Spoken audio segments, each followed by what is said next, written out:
At 2:30 p.m. local time, the flight deck of the USS Gerald R. Ford was moving with its usual precision. The largest carrier ever built and one of the strongest symbols of the US Navy was operating as if it were just another day at sea. Catapults snapped across the deck, Super Hornets lifted into the sky. Radio calls moved quickly through air heavy with jet exhaust. No one on board knew that within moments that steady rhythm would be broken.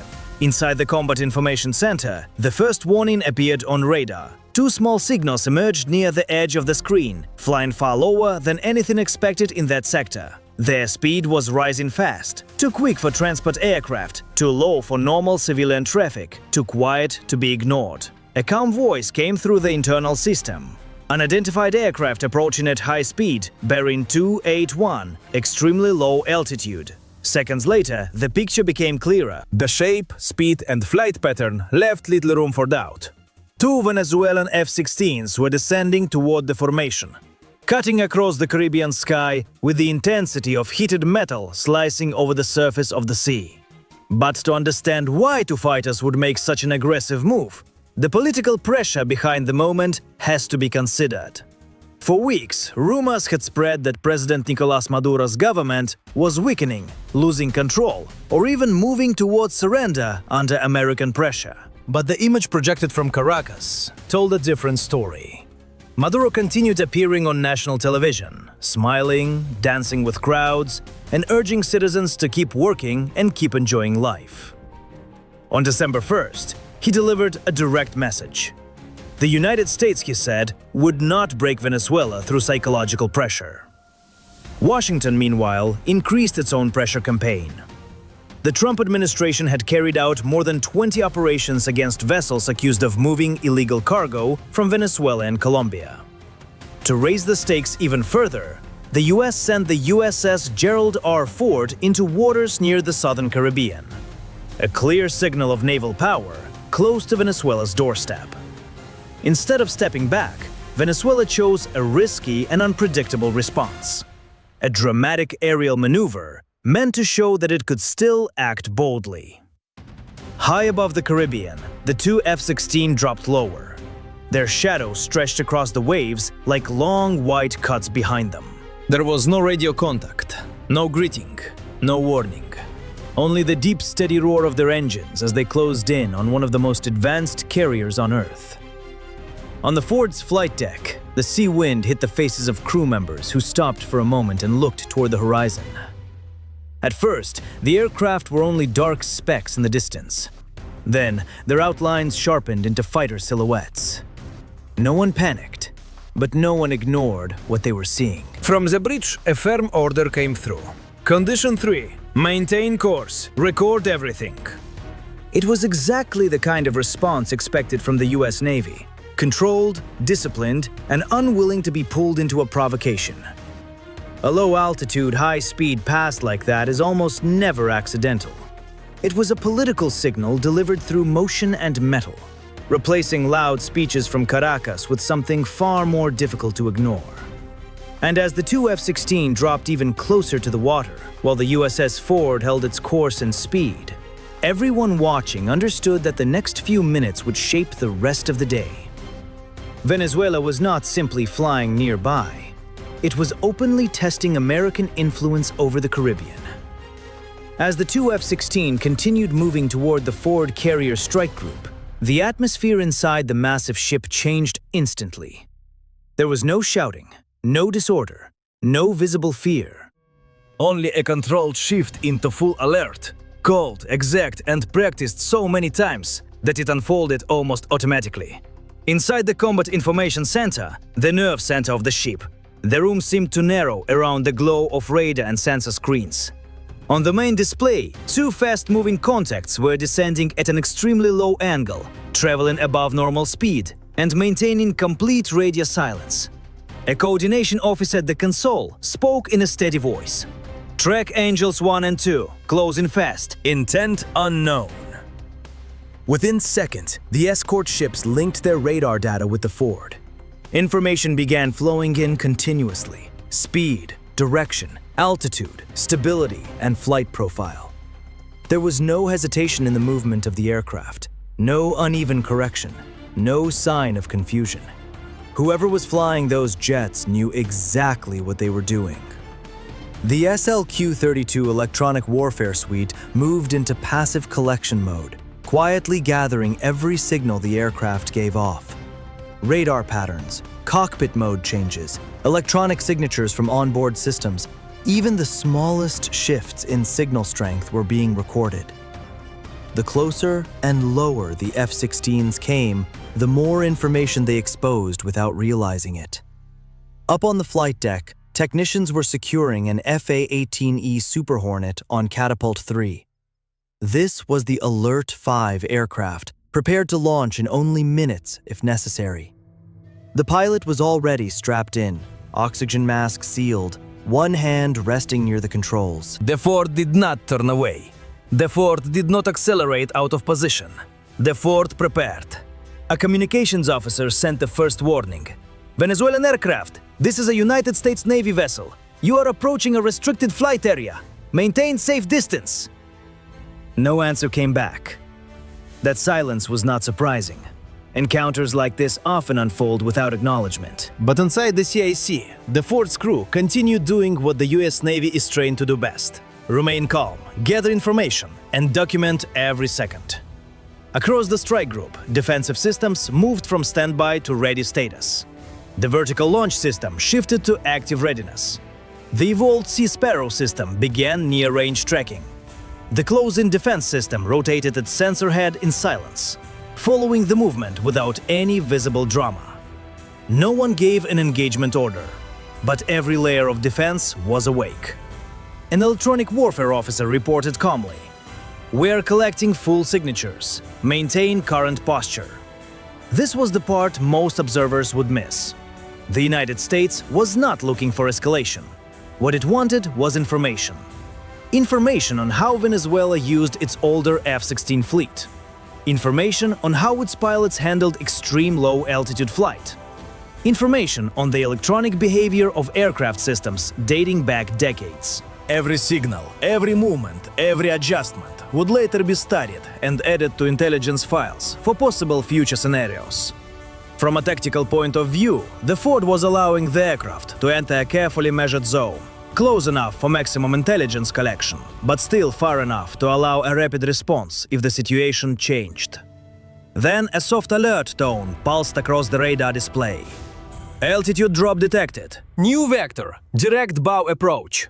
That was the most dangerous flight path they could choose. And in that moment, everyone inside the Combat Information Center understood what this had become.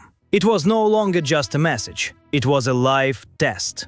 The Alert 5 Super Hornet was ready. The close-in defense system was tracking. The Ford stayed on course, kept its speed, and did not shift even a single degree.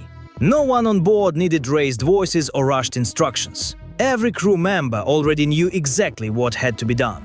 The two F-16s kept closing in. No slowdown, no course adjustment, no radio answer. It was as if the pilots were trying to place a direct challenge right in front of the largest aircraft carrier on Earth. And when they crossed the 10 nautical mile mark, close enough for one miscalculation to turn the entire situation critical, the Ford made its first move. The distance between the two F-16s and the USS Gerald R. Ford was no longer measured in miles. It was measured in seconds. From the flight deck, the bright orange glow from the engines was clearly visible as the Venezuelan pilots pushed their afterburners hard. A pass like this, extremely low, extremely fast, and completely silent on the radio, left almost no room for error. Even the smallest mistake could turn a tense encounter into something far more serious. Inside the Combat Information Center, a sharp alert tone cut through the room. Possible radar sweep. Low power, close-range behavior. It was not a full radar lock, but it was enough to change the mood instantly. Someone inside one of the F-16 cockpits had shifted into a more focused scan mode. That single action pushed every system on the Ford into a higher defensive posture. The American response began immediately. Not with escalation, not with dramatic warnings, but with the one thing the US Navy does better than almost anyone else: taking control of the tactical environment. A command came across the flight deck. Launch Alert 5, now! Catapult 3 shook. A heavy vibration rolled through the carrier's structure. Then, in a burst of speed and vapor, an F/A-18E Super Hornet was thrown into the sky. But it did not fly straight toward the approaching F-16s. Instead, it followed a method the US Navy had refined over decades.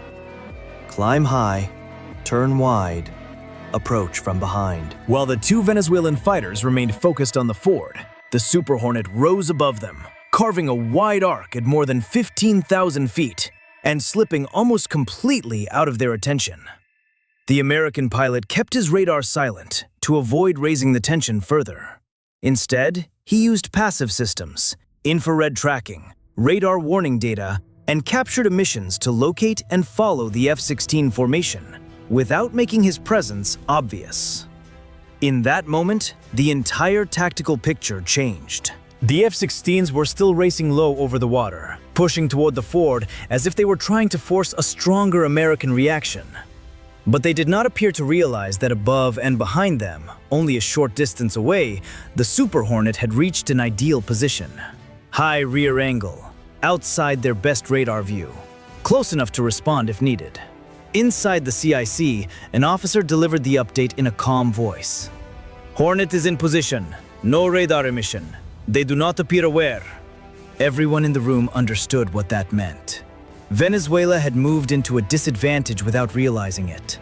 This made the F-16s keep correcting their course, and every small adjustment gave the Ford's electronic systems more information to collect. Then the decisive moment came. Inside the lead F-16, the warning receiver picked up something unusual. It was not a direct lock, but the signal pattern suggested that another aircraft was positioned behind them and quietly tracking their movement. The Venezuelan pilot may not have seen the Super Hornet clearly, but he could sense that the situation had changed. They were no longer controlling the encounter. The lead F-16 lifted its nose slightly, reduced speed, and began to climb. It was a clear sign of tactical withdrawal. The second aircraft held its line for a few seconds longer, then followed. Inside the Ford's command center, the operations commander watched the movement through the ship's tracking systems and spoke quietly. They understood the message. No direct engagement, no aggressive radar signal, no physical contact. With one perfectly timed Super Hornet launch, the United States had reversed the entire situation. What began as a risky, low-level approach had become a moment where Venezuela had to pull away to avoid being followed from a disadvantageous position. On the flight deck, there was no celebration, no dramatic reaction, no visible display of triumph. The crew simply returned to their duties. That was the Navy's rhythm: quiet, exact, controlled. But everyone understood what had just happened. The moment the F-16 changed course confirmed that Venezuela had not gained the upper hand. They had only tested a force operating far beyond their reach.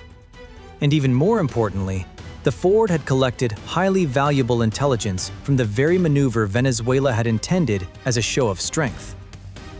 When the lead F-16 suddenly climbed, it was not just a technical move. It was the clearest sign of what the pilot had realized. They were no longer setting the terms. There were no alarms screaming across the sky. No direct radar lock, no dramatic warning tone. But the pressure was there, silent and unmistakable. A Super Hornet had moved into their tactical blind spot, the exact kind of position any pilot would treat with extreme caution. Inside the Super Hornet cockpit, the American pilot remained silent. All systems stayed in a controlled posture, while the infrared tracking system followed every movement of the F-16s. Heat signatures, throttle changes, angle shifts, and formation adjustments were all being recorded and relayed back to the Ford. A CIC officer noted calmly, "They know we are behind them." That was enough to change everything. The F-16s began to slow. The lead aircraft pulled power back, and the second followed less smoothly, as if trying to restore proper spacing in the formation. At such low altitude, even a small speed change demanded precision. Reduce too much, and the aircraft could lose its clean margin above the water. The Super Hornet did not need to move closer. It only needed to remain exactly where it was, close enough to be felt, far enough to avoid escalation. Then the US Navy transmitted again. Venezuelan aircraft, you are operating too close to a United States Navy vessel. Maintain safe distance. There was still no reply. But this time, the silence felt different. It no longer sounded like defiance. It was uncertainty. The Venezuelan pilots understood that pushing even a little further could create a misunderstanding, with consequences far beyond the aircraft in the sky. Behind them was the political pressure from Caracas. Maduro had recently declared that Venezuela would not bend to the United States, and he wanted to show that his country still had strength. But the pilots were facing a very different reality. They were approaching the largest aircraft carrier in the world, surrounded by one of the most advanced defensive networks ever placed at sea. And against that entire system, they had only two aging F-16s, aircraft designed more than 4 decades earlier. Then the Super Hornet began shaping their way out. In aerial operations, there is a maneuver that does not require direct confrontation, yet can be extremely effective, guiding the other side toward a safe exit path. The American pilot gently adjusted the aircraft, lowering the left wing and creating a wide right-hand arc. It was a message without words. The way out is here. And the F-16s understood. The lead aircraft banked slowly to the right, turning its nose toward airspace closer to Venezuelan territory. The second aircraft followed, keeping enough altitude and spacing to complete the turn safely. On board the fort, the sensor operator reported calmly. Both aircraft turning away. No aggressive posture. No one inside the Combat Information Center celebrated. There was no applause, no visible release of tension. For the US Navy, this was not a moment of victory. It was the controlled ending of a situation that could have moved in a dangerous direction. The rule remained the same: stay calm, stay disciplined, and record everything. As the F-16s moved away, the Super Hornet held a steady position at a higher altitude, flying parallel and monitoring them until they fully exited the contact zone. Inside the CAC, information was still flowing in. Venezuelan radar patterns, engine response during deceleration, performance under afterburner, reaction time after detecting a US fighter nearby, formation behavior under pressure. Every piece of that data mattered. Because in modern military strategy, success is not always measured by visible action. Sometimes, the most valuable result is the information collected, while the other side believes it is the one sending the message. As the F-16 faded from detection range, the Super Hornet descended and began its return to the fort. Over the internal radio, the pilot's voice came through briefly. Contact disengaged. Returning to base. But on the Venezuelan side, the pilots may not have fully understood what they had just exited. A single mistake, even one lasting less than a second, could have turned a tense encounter into a major international crisis. And aboard the fort, everyone understood that this episode was not truly over. As the two F-16 disappeared beyond the horizon, the flight deck of the USS Gerald R. Ford gradually returned to its normal rhythm. The Super Hornet came back smoothly, its tailhook catching the arresting wire with a clean, heavy thud. Still, no one on board treated it as a triumph. The US Navy does not look for spectacle. It looks for control, stability, and discipline. For analysts in Norfolk and at the Pentagon, however, what had just happened was far more than a risky close approach. It was a signal, a statement, and a warning, compressed into a few tense minutes between Venezuela and the most advanced carrier strike group on Earth. To understand why the F-16s made such a bold, low-altitude pass, the broader picture has to be considered. Caracas was trying to reshape the situation under growing pressure from Washington. The flight was not just a maneuver, it was political theater performed in the sky. But inside the fort's Combat Information Center, every radar return, altitude change, turn angle, and control adjustment was being saved. The public would never see most of that information. It would not appear in headlines, but to US defense planners it was valuable. Venezuela may have believed it was showing strength. In reality, it was revealing its tactical behavior, stress response, and the remaining performance limits of its fighter fleet. The low-level F-16 pass did not intimidate the United States. It confirmed the imbalance already understood by Washington. Venezuela lacked the systems to control the situation. It lacked the technology to hide its electronic profile. It lacked the capacity to sustain a serious strike group for any extended period of time. The United States had known this for years. This close approach simply added another entry to the file. So the more important question is this: what was more powerful in that moment? 2 aging F-16s making a loud, dramatic pass over the Caribbean? Or the silent confidence of a massive aircraft carrier, continuing forward without changing course, without rushing, and without showing the slightest sign of fear? As if its message was simple: we do not need to react loudly, our presence is enough.